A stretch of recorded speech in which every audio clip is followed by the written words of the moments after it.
It's talking about the last part of this prophecy, which we believe has not been fulfilled yet. Daniel is told that there are 70 weeks, and we interpret a week. Each day represents 1 year. So in verse 27, and notice it says he, several times, and then it says shall be one who makes desolate. So there's a person in view here. In fact, a man in view here. He shall confirm a covenant with many for 1 week. So this final 7 years of the time period that is talked about in this prophecy, the final 7 years, it says, there's going to be a covenant, an agreement that this person, and from working in Daniel, we know this person is also called the little horn. Like if you look at chapter 7, for example, we see the little horn. We won't go through that again in detail this morning. But that little horn, this one who makes desolate, same person, is also the same person that Paul talks about in 2 Thessalonians. John talks about in 1 John. He talks about many antichrists being in the world, but he also talks about the Antichrist.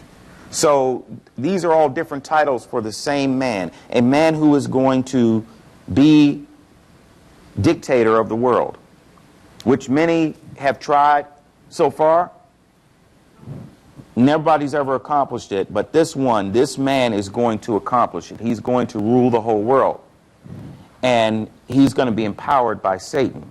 So what we see here in Revelation 12 with this time marker, this 1,260 days, we looked at Revelation 11, and we see that the time period of Jews having to flee into the desert that Jesus talked about, that he said is going to be in the future, what they're looking for is the abomination of desolation, which Daniel predicted.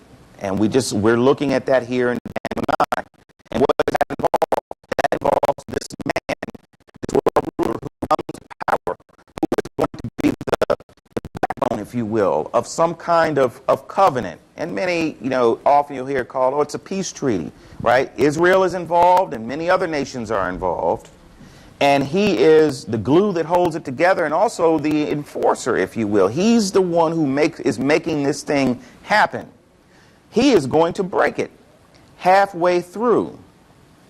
And you see the language here is talking about abominations, one who makes desolate. So this man, and we know from the other passages, when we work through the Antichrist, what's he going to do? What does he look like? What is he like? That he is going to be against Israel. And specifically in the last half of tribulation, because we have this time marker here in Daniel as well. Go back to Daniel chapter 7. Let me show you. Hopefully this is a little refresher for most of us. Daniel chapter 7. Now here's where we're looking at him being called the little horn here in Daniel chapter 7. I'm going to go to verse 25. Look at his character and his actions. Daniel chapter 7 verse 25, talking about this little horn who is the Antichrist. It says, he shall speak pompous words against the Most High, shall persecute the saints of the Most High, and shall intend to change times and law. Then the saints shall be given into his hand, here it is, for a time and times and half a time. Now we're in the Old Testament, we're in Hebrew. These words here, time, times, half a time, it denotes periods of time. And specifically where it says time, that means one. Times means two specifically, not just plural. In English it just looks plural. It's got an S on the end of it. In Hebrew it means two specifically. And then half a time. Didn't we just see in Revelation, we see 42 months. We saw time, times, and half a time. We saw 1,260 days. We're seeing the same time period referred to in different ways. And this links it back to prophecy in Daniel. So that's how we're getting there to say that what Daniel talked about, which Jesus confirms, Daniel was already told that these visions, some of these visions he was being shown, refer to the time of the end, not just things that were to happen, relatively soon in the life of Israel. He's also being shown many things that have to do with the end of time. And now we're in Revelation, and John is being shown the end of time. Specifically, most of Revelation is this last 7 years, the last week that Daniel talked about. And again, we've got these time markers to show us that what happens in Revelation 12 here with the Jews having to flee into the desert, this is how we put this picture together. This is what you mentioned. This little horn, this Antichrist, here in Daniel it says the saints will be given into his hand for a time and times and half a time. That's 1 year plus 2 years plus a half, 3.5 years. So what you're seeing in Revelation, it says that the woman, Israel, is fleeing from the dragon. So who is behind what the Antichrist is doing? Satan. Go to Revelation chapter 13.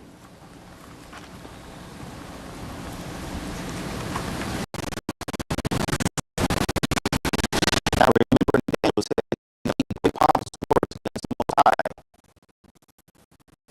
Here in Revelation 13, we have another name for this man. He's called the beast, specifically the beast from the sea, because there are two beasts in Revelation chapter 13.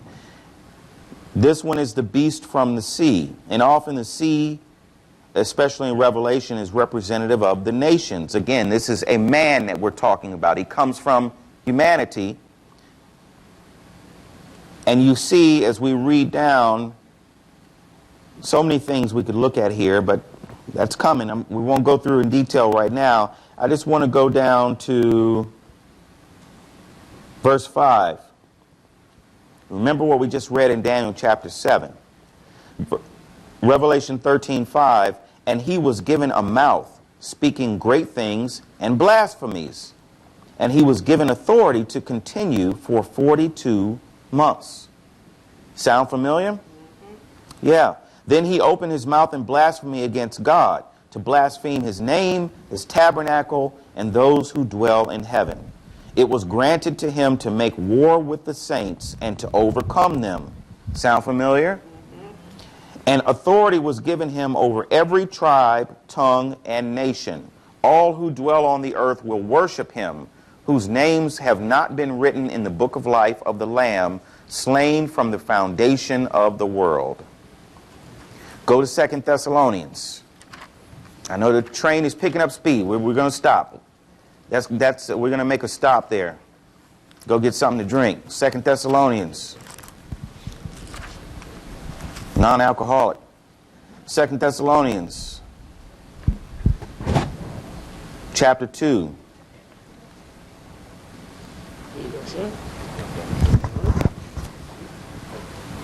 I'll go to verse 3. 2 Thessalonians chapter 2, verse 3.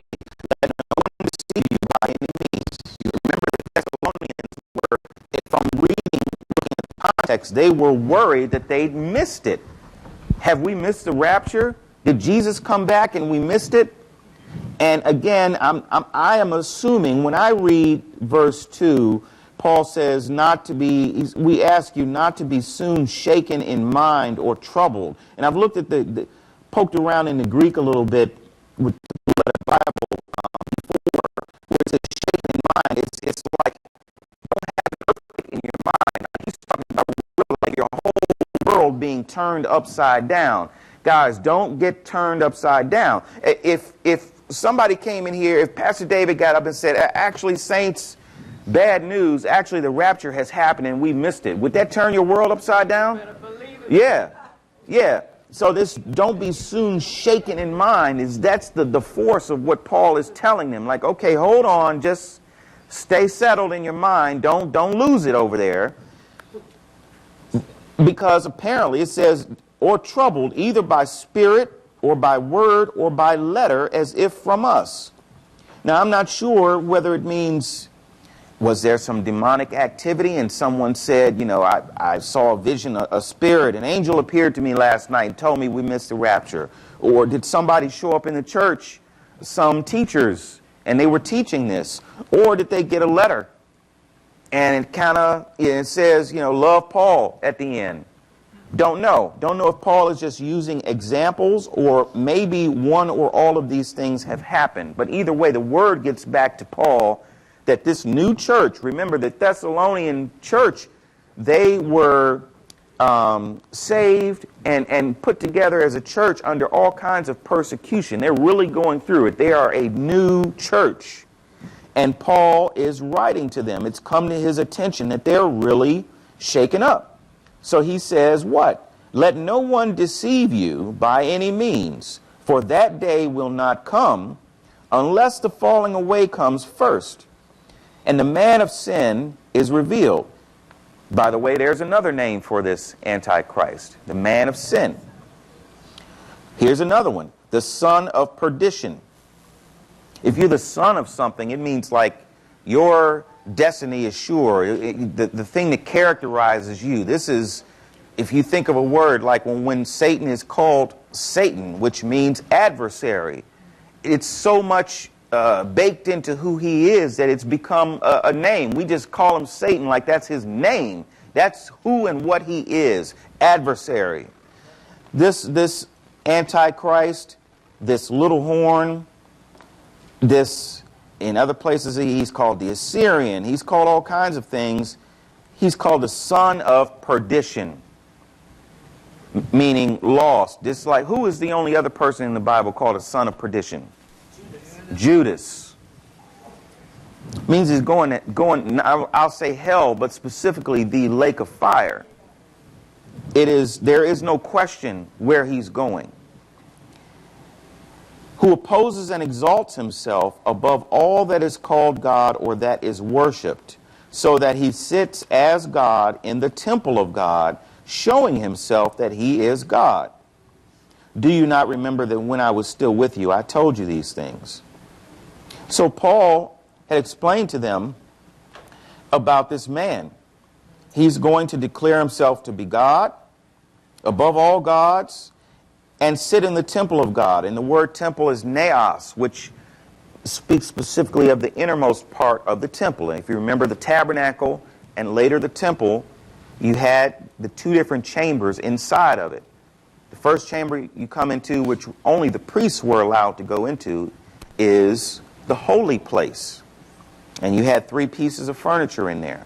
Every day the priests would go in there and they would light the menorah in the morning, and they're also offering up incense. The innermost chamber that only the high priest could go into, and that was only once a year, that's called the Holy of Holies.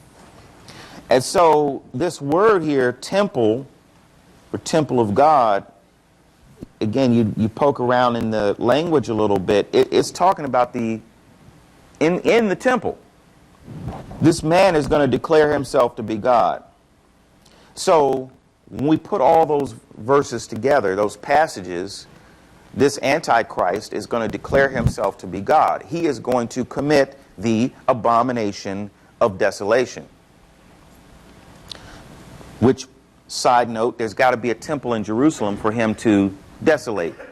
So that's why we talk so much about a third temple, a third temple, a third temple.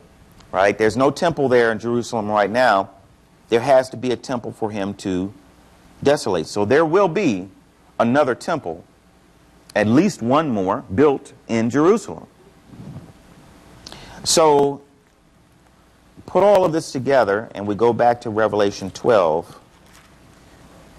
We see that the Jews fleeing into the wilderness, depicted in verse 6 of Revelation 12, it syncs up with the time that the 2 witnesses are prophesying. It syncs up with the Antichrist essentially taking the gloves off, and he becomes the world ruler, and he comes against Jerusalem. He commits the abomination of desolation, and that is the cue. That is the sign that Jesus said Jews need to watch for in the last of the days, during this tribulation period. When they see that, the Jews in Judea, he said, Not all Jews worldwide. He said, let those who are in Judea flee. Because if you don't, there's going to be death, there's going to be destruction in Jerusalem. So they need to run and get away.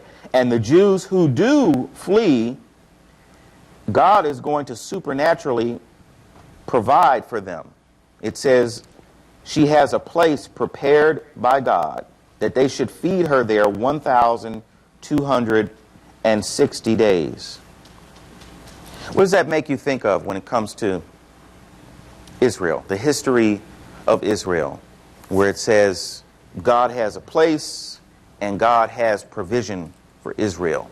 Supernatural protection and provision. I see Sister Carolyn, you looked up at the teacher. I know those wheels are turning. We're going to bring the mic anyway, even though you didn't raise your hand. It's going to come to you by the time we get there. You're thinking of it. Yeah, go ahead and say it. You're thinking of it. Well, in Ishar, we're reading through Genesis, and if I can remember, somewhere along the line in Genesis, God promises to Jacob the land, the provision, and the protection. And even when he first promised Abraham, right? Right. That's how we wound up with some of these words on the board, right? Right. He made a covenant with Abraham. He promised Abraham land, that he would have a nation, right? Through his seed, all the nations of the world would be blessed. He promised Abraham blessings, and that his name would be prominent, right? Yeah, the reason why I brought up Jacob, though, because, Jacob coming back into the land. Yes. And the Lord, him wrestling with the Lord. I think one of the things that we've been talking about in Israel, the Lord is taking Jacob through steps, building his faith. So at that point where he's on his way back into the land, he reaffirms this is what I promised to, your forefathers, and the same covenant, the same promises for you.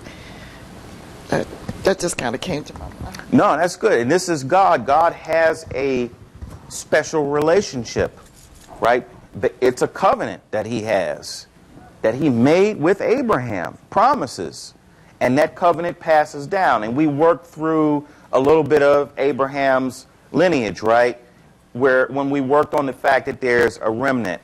Because even with Abraham, it's not all of Abraham's sons that receive the promises and blessings of the covenant, right? It passes through a specific line. So when we say Israel, that was a person, right? Jacob, right? Jacob is renamed Israel. So I love what Sister Carolyn brought out, because God was dealing with Israel, the man, specifically. And then once Israel's, how many sons? 12 sons, and they have kids, and they keep growing and growing and growing until we have a nation. But God was doing the same thing he does with the whole huge nation of Israel. Well, he was dealing with Israel, the man, when we're talking about just the very beginnings of the nation. Literally, you got the man, his wives, and their children. And that's it so far. Eventually, they become a mighty nation. And God says, if you can count the stars, you can count the sand on the seashore, then you can number all the children of Israel. And of course, we can't do that. More than you can count. Has God ever done anything? So God has kept his covenant with individuals, like you all were studying in Ishar, right? How about the nation as a whole? Has God ever done anything supernatural for what he's providing for them and protecting them? The nation of Israel. I know y'all know it. I know how it is when you sit in a thing, like if Pastor David asks a question like that, and it's like, I know sometimes my mind goes blank, like, oh, wait, what, you know it. What's the name of our church? Oh, hey. Come on, so the manna, what's manna? What's that all about? We just made that name up? It's talking about, Sister Sheila? We're going to get you the mic. their wanderings in the wilderness for 40 years. He fed them manna, quail, water from the rock. And again, this wilderness is the desert. If God had not provided for them, and by some estimates, we're talking about 2 million, 2.5 million people in the desert wandering around. If God hadn't provided for them, most likely what? They die. I mean, maybe some of them would have lived, I don't know, a few.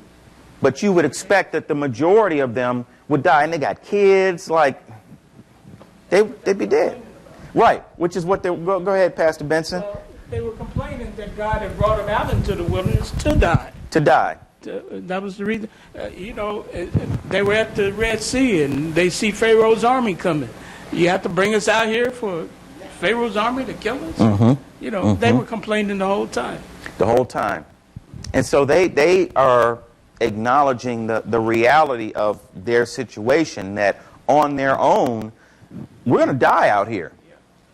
That's the expectation. We are out in the desert, and you look at a map, you look at the Sinai, if you just, I've never been in the Sinai Peninsula, but you just look at, like, you see green stuff, blue stuff is water, and then it's like sand-colored stuff. There's a whole lot of sand there. Nothing but sand. It's desert. Their expectation was, we're going to die out here. God provided for them himself. Things that, we say supernatural, things that don't naturally occur. Water, normally a man can't walk up to a rock and either speak to it or hit it, and it splits open and water gushes out. Enough for, again, by some estimates, 2 million people. Is that a natural occurrence? I mean, yeah, we have springs, right, where water comes out of the ground. That's not a spring. That is something different, right? That is miraculous. God did that. So here in chapter 12, it says God is going to provide for the woman, Israel, and now we've added the layers, the Jews who flee from the Antichrist. When he sets up the abomination of desolation, they are to flee to the desert. Jesus said, if you're on the top of your house, which in the Middle East, a lot of places, the top of the house is kind of like another room up there on the roof. You go hang out up there. Don't come back down to take anything out of the house. That's how urgent this is. Flee. So you leave with whatever's on your back, and you're headed out into the desert. Go up in the mountains around Jerusalem to get away from the Antichrist. God is going to provide not only just the provision, they got to have food and water, but the place has been arranged by God. And next week, Lord willing, that's where I want to go next week, is toward the end of the chapter here, to talk about, I'll say, thoughts that different teachers have seen that we see about, well, where are they going to go? Because it doesn't tell us. Does it tell us for sure where they're going? Jesus just said, flee to the mountains. Okay, but we know there's a place prepared by God. But we'll talk a little bit more about the potential places they might go next week. But here we see what's happening. You see, this is debated. Some will look at this and say that this stuff is happening, has happened in the past or something like that. I think that the context makes it clear that this is a future event. Again, the biggest thing we have here is that we've got this time marker, 1,260 days. And we just looked at a couple other passages and pulled them all together to draw this timeline of what this is all about. This is the Antichrist coming at Jerusalem and the Jews in Judea fleeing. Like Jesus said, watch for this abomination of desolation. When you see it, run. Run to the mountains. Don't look back. Thoughts, questions, anything?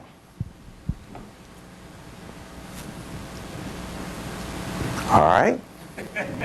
Either it's abundantly clear or something. Everyone's pondering. Okay, good. Let's go to verse 7. Pastor Benson. Yeah, it's clear. God wanted them to learn to trust him. when they were out there in the wilderness, and they didn't. And he provided for their clothing, their shoes didn't wear out, and he protected them from illness and disease. And so, but he wanted them to trust him, and he asked us to trust him. You know, I think on that point, something interesting. Go back to Matthew chapter 24, talking about trusting the Lord. Go back to Matthew 24.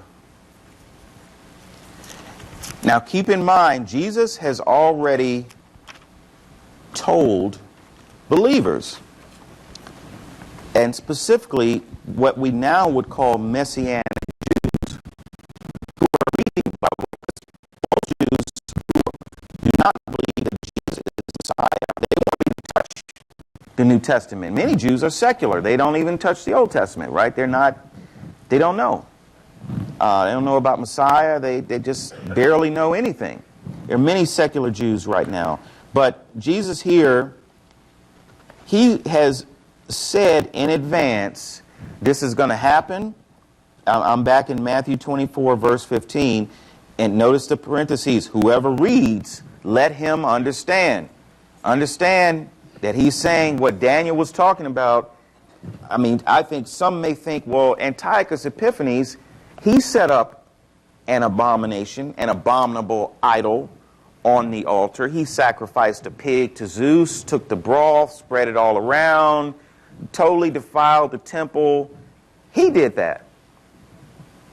He didn't do what Jesus is talking about. He's a pattern for this Antichrist that's coming, because Jesus says this is going to happen again. So yes, Antiochus defiled the temple. He made it abominable. And you had the Maccabean revolt. And as it says in Daniel, from the point of it being desecrated, 2,300 days later, the temple was cleansed and restored. And that's what the Jews celebrate when they celebrate Hanukkah. That's what Hanukkah is. It's a celebration of the restoration and rededication of the temple back to God once it had been cleansed. All of that is history. But now remember, that's happening. Antiochus died in 164 BC. Now Jesus is on the scene, right? So this is after all of that. And he says, when you see the abomination of desolation, so we're still looking forward to the abomination of desolation, the ultimate fulfillment of Daniel's prophecy. What I think is interesting, talking about trusting God, Jesus has explained all of this. He says, down in verse 19, woe to those who are pregnant and to those who are nursing babies in those days. I think that makes sense, because it's going to be hard to run and especially go up into mountainous terrain if you're pregnant, if you're nursing. But then look at verse 20. And pray that your flight may not be in winter.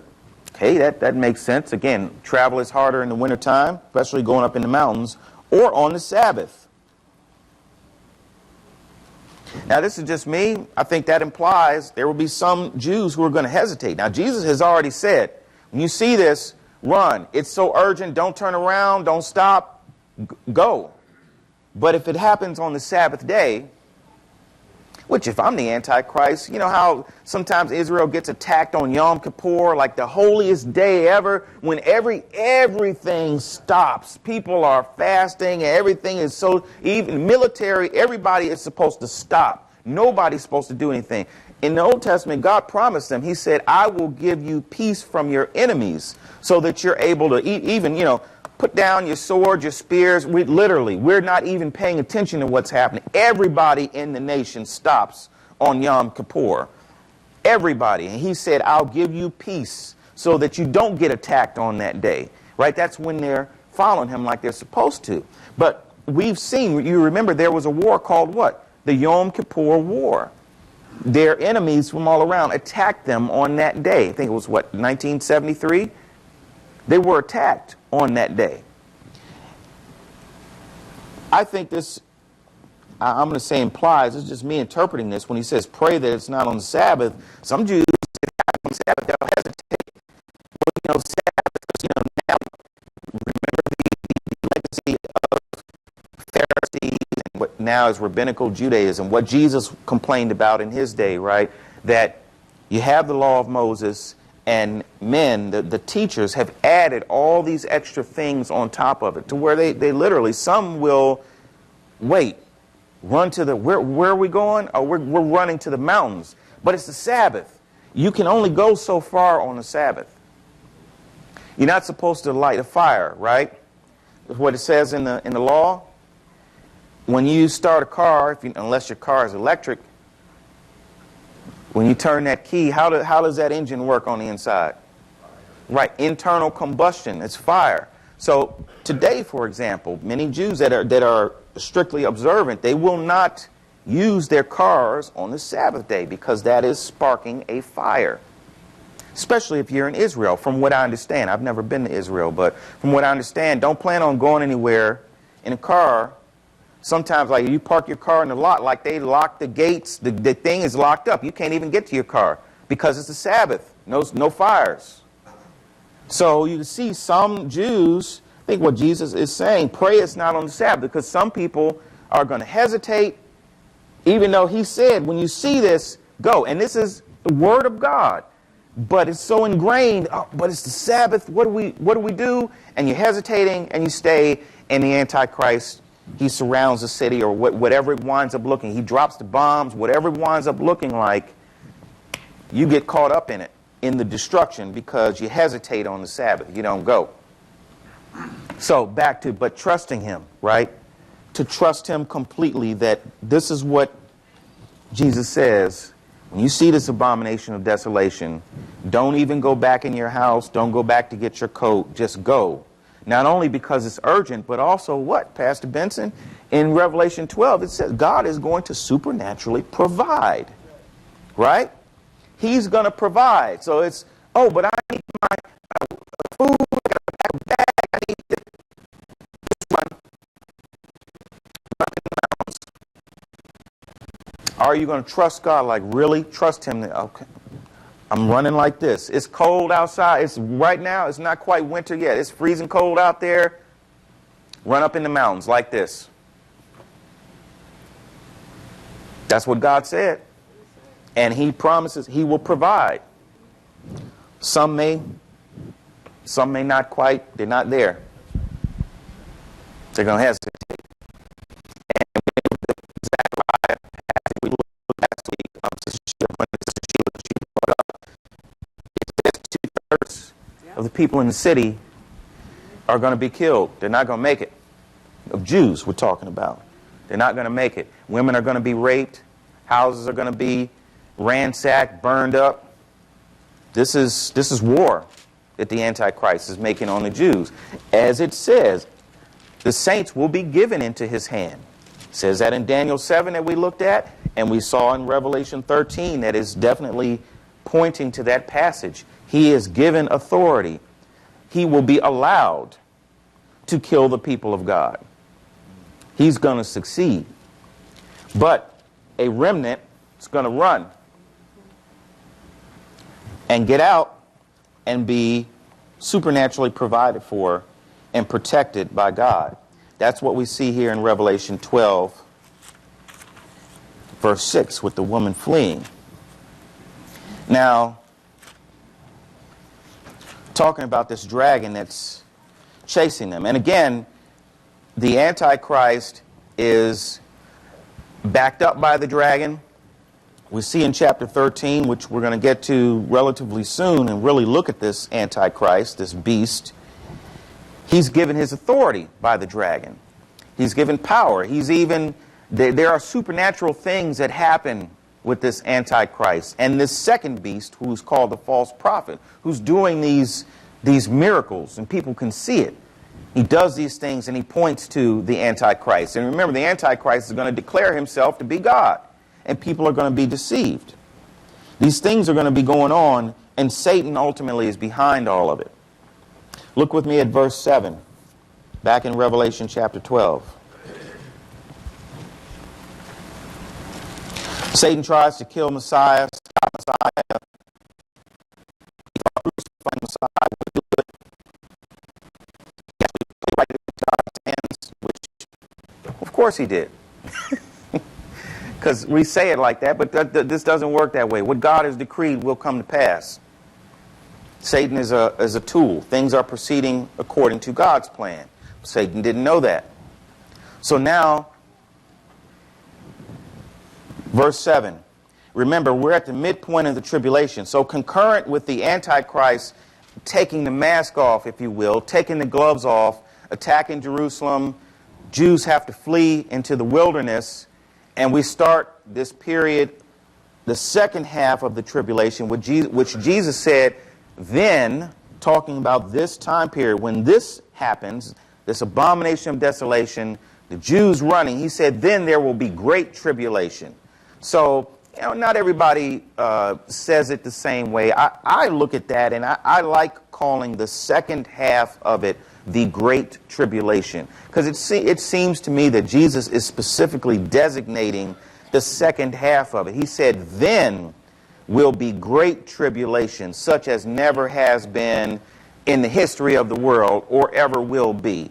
So I'm not dogmatic about it, but I like, for my interpretation, and I'm going to teach it as, and you look at it and see where the Spirit leads you, I think Jesus is being very specific to designate the second half as certainly it is one in the first. I think he's calling it the Great Tribulation. Or I should say, I think it is accurate for us to call it the Great Tribulation, to designate how much worse this second half is than the first. So that starts to happen. Look at what is happening in heaven concurrent with this beginning of this second half of the tribulation. Again, what I'm going to refer to as the Great Tribulation. Verse 7, and war broke out in heaven.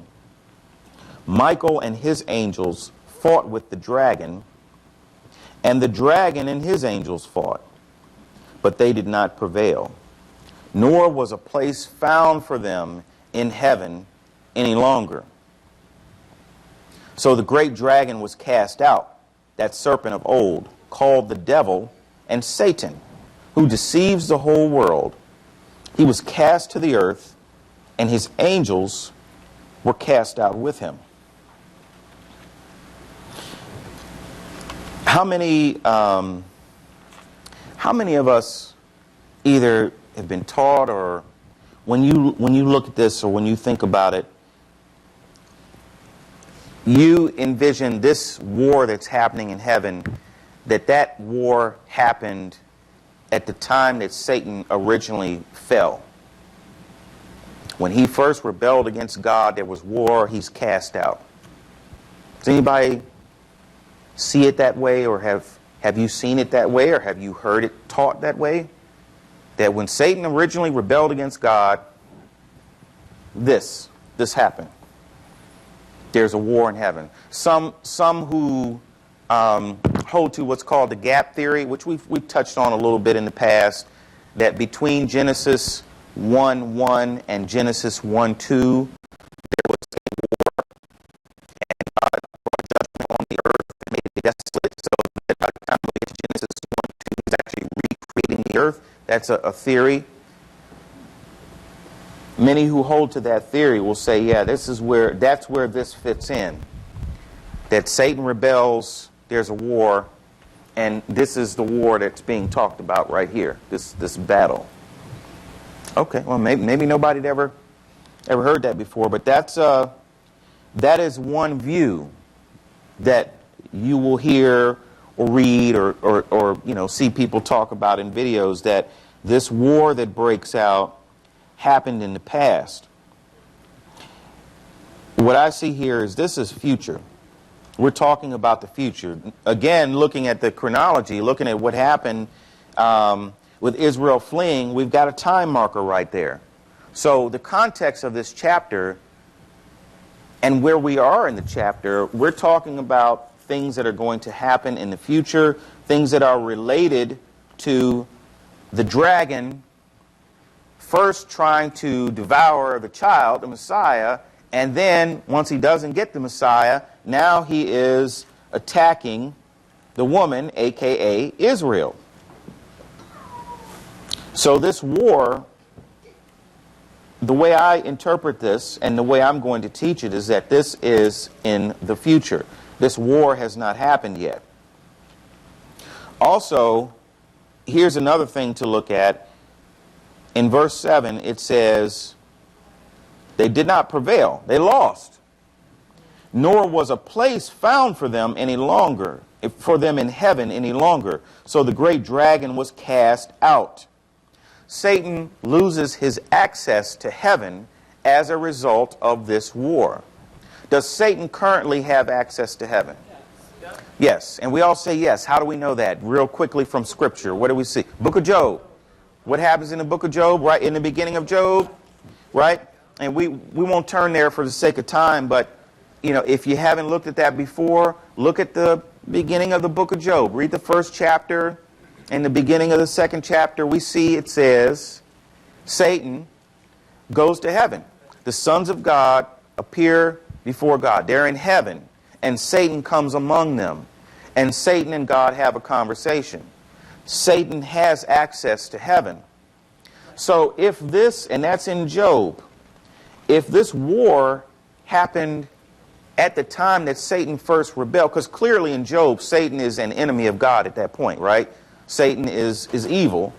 So if Satan has done this battle and been cast out and no longer has access to heaven, how would he be going up into heaven in the book of Job? He couldn't. Because here it says, in Revelation 12, it says, verse 9, or verse 8, nor was a place found for them in heaven any longer. Any longer. So the great dragon was cast out. That serpent of old called the devil and Satan, who deceives the whole world. He was cast to the earth, and his angels were cast out with him. So his angels that follow him and Satan no longer have access to heaven at this point. I think, again, just looking at time, we see access to heaven in Job. This says any longer. So when this battle happens, the result, Satan loses access to heaven, along with his angels who follow him. And when we keep reading the chapter, we see they're cast down to earth. And there's another time marker there. Satan now is angry because he knows his time is short. Because how much time does he have? In earth time, that is. You know, in heaven, there is no such thing as time. But Satan is now bound to earth, which goes according to time. He's got 3.5 years before he will be judged. As it said in Daniel, before the consummation is poured out on the desolate. And so the Antichrist is the one who's the desolator. We know what happened. What's the consummation for the Antichrist? He's thrown into the lake of fire. Satan, eventually, what happens to him? He's thrown into the lake of fire. So what I see here in this battle is a milestone. This is a milestone. When we talk about the demise of Satan, which started when he rebelled, this is a milestone. When this battle goes down and he loses access to heaven, that's a big deal on this trajectory of Satan eventually winding up in the lake of fire. This is not something that has happened yet. This battle is different from when Satan initially rebelled against God.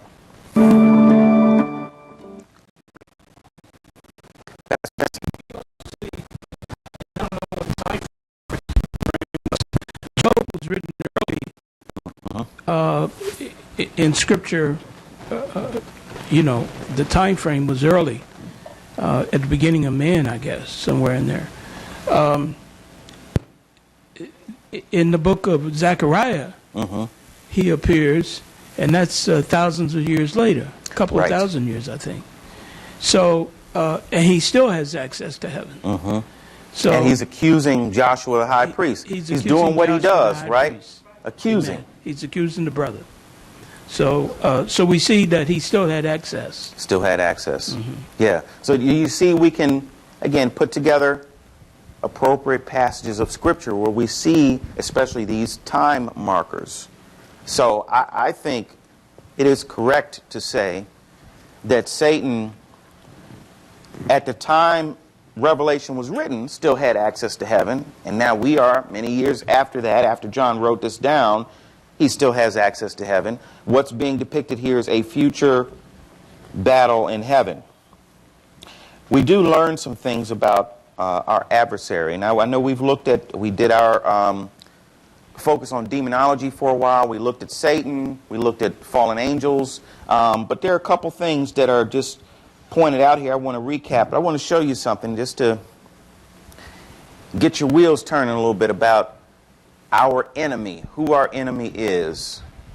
I'm going to use this movie. I don't know if anybody has seen this.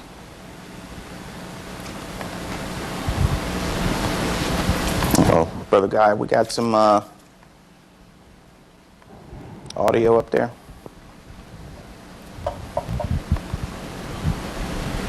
Guy.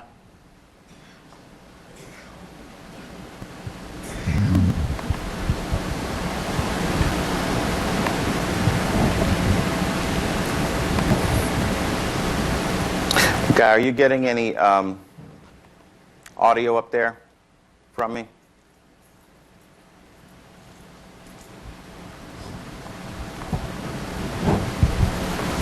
What kind of game is...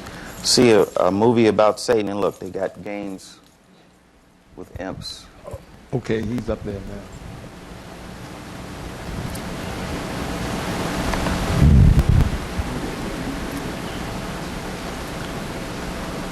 Guy. Let's see, they're checking it now. Make sure I got the out in and out. Yeah.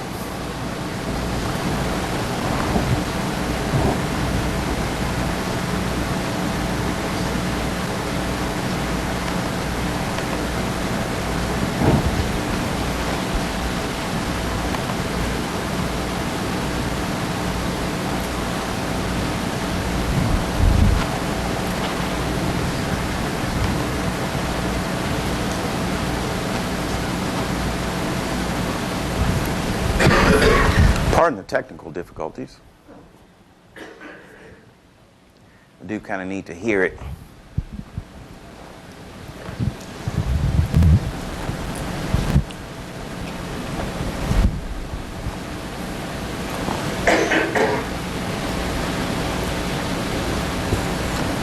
Deacon Charles to the rescue.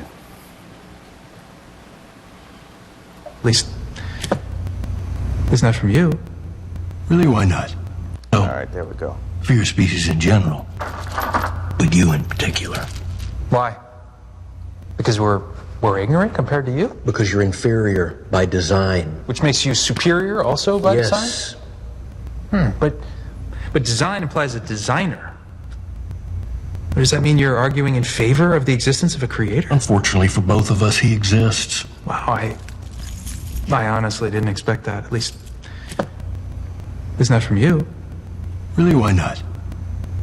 Theology? From a demon? I know more theology than any human being who has ever lived. Okay. Well, then answer me this. You revolt against a supposedly all-powerful being. I mean, let's ignore the obvious problem with that plan. Then you lose. And after that, what? You only feel that way because you're hearing their side of the story, James. A rebellion accomplished something magnificent, something you would never understand. Well, then explain it to me. Use your diabolical intelligence to distill it down to something my mortal brain can understand. Pearls before swine, Jimmy. But you want me to write your book, right? Indeed. Well, then convince me you know what you're talking about. I see what you're doing.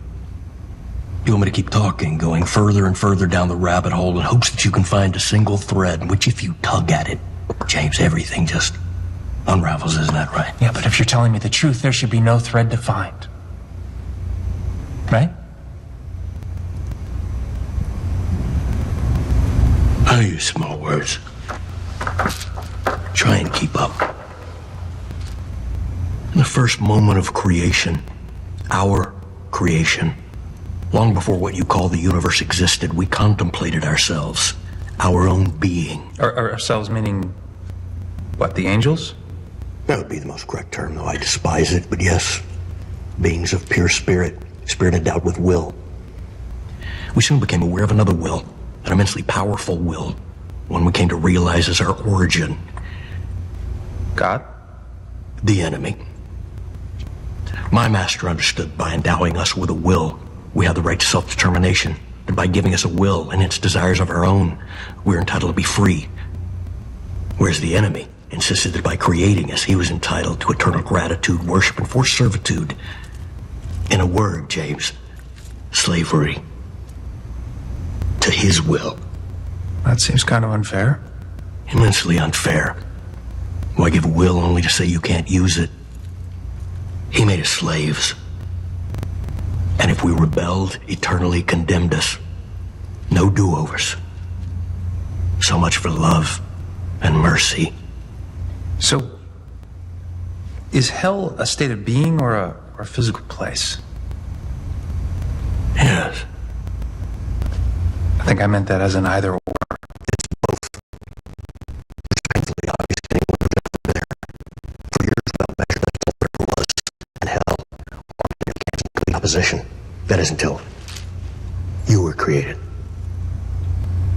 My master immediately understood the long-term implications. Instead of forgiving us, the enemy was going to allow you to fill our vacant places in his realm. Your creation was nothing but a slap in our face. But my master also understood that if he could make man disobey, then his fate would mirror ours. And you didn't disappoint. Then came the tares among the wheat. In that moment, spirit became matter, flesh became a vessel. Self-will and self-seeking began a lusting after sin and impurity. And man, created to be king over nature, became its slave. The master, conquered and fettered. And sin brought him and his descendants to us. And we began our forever mission to destroy you. He made you in his image, but we remade you in ours.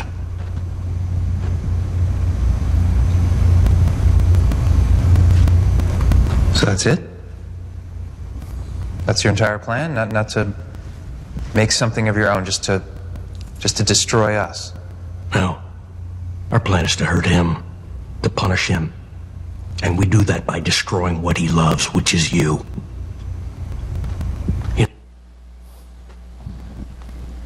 We got a little less than 5 minutes left. Thoughts? And obviously, this is not the Bible. It's a movie. Thoughts?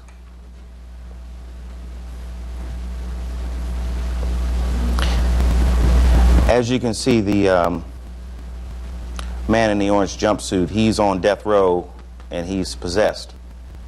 But the guy that's questioning him doesn't believe it. He's got to make a determination about his sanity. Grammarly works where you work with integrations in over 500,000 apps and websites, allowing you to... True. No, I told you the true story and you don't want to hear it. Do you think I'm evil, James? Evil isn't a clinical diagnosis. Good and evil are societal constructs, effectively subjective value statements.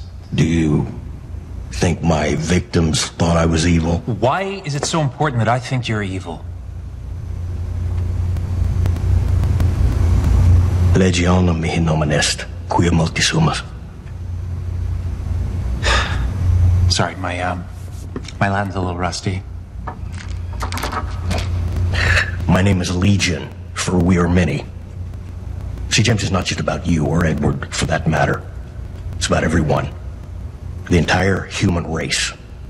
All of us against all of you. Well, you know, if that's the case, your side's not doing too well. Do you really believe that?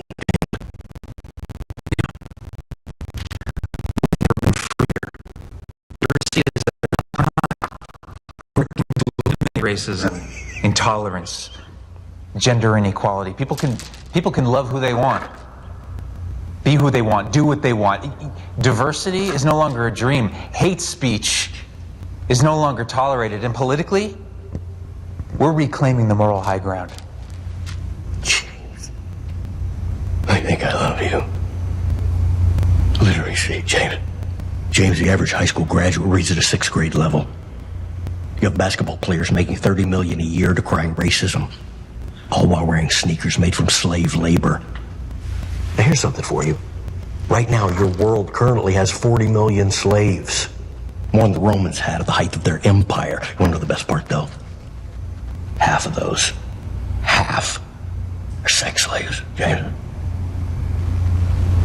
As for hate speech, well, you want to hear some irony? We didn't even come up with that one. You did it all by yourself. Sometimes you amaze even us. I fail to see the humor. Bottom line is you're done. It's over, that's it. And we did it all right to your face, James. And now there's evil everywhere. And no one even cares. Yeah, I don't agree. Proving that we achieved our goal. Slowly, with your movies, your TV, and your media. We desensitized you. Redirected your worldview to the point that you can't even recognize evil when it's right in front of your face. More to the point, James, you can't... Remember that again, this is just a movie, it's fiction. But as you can see, those who wrote it, somebody's in that word, right? Nefarious. Nefarious is the name of the movie. And basically the whole movie is these two guys talking. It's the whole thing. There's a little break in the middle where he talks to the warden. This is the whole movie, him talking to these demons. So, yeah, kind of like mind you, screw tape letters. But I think it's fiction, but it makes you think. And we see, where we'll pick up next week, Satan, his mentality of this is a war. He fails to stop Messiah, but he still doesn't stop. He makes a frontal assault on heaven, as if that could work. But that's what he does. And we're going to pick up next week with these names for Satan, these descriptors of Satan, to see about him actually attacking heaven and why he would even think he could do that. And then we'll see the result of his failure when he attacks heaven. Father, thank you. Thank you for your word. Thank you for this time. And thank you for the fact that you are all powerful. You are the creator. You have created all things, anything, anyone, all beings, Satan, angels, good angels, bad angels. Thank you for creation. Thank you that even though creation is fallen, you've provided salvation for us humans in your great mercy and in your grace. Thank you for the fact that as powerful as Satan and his demons are, we can simply resist the devil and he will flee from us because you are greater than him. And help us to always remember that and to focus on you and not on him, because the ones that are with us are greater than those who are against us. In Christ's name I pray.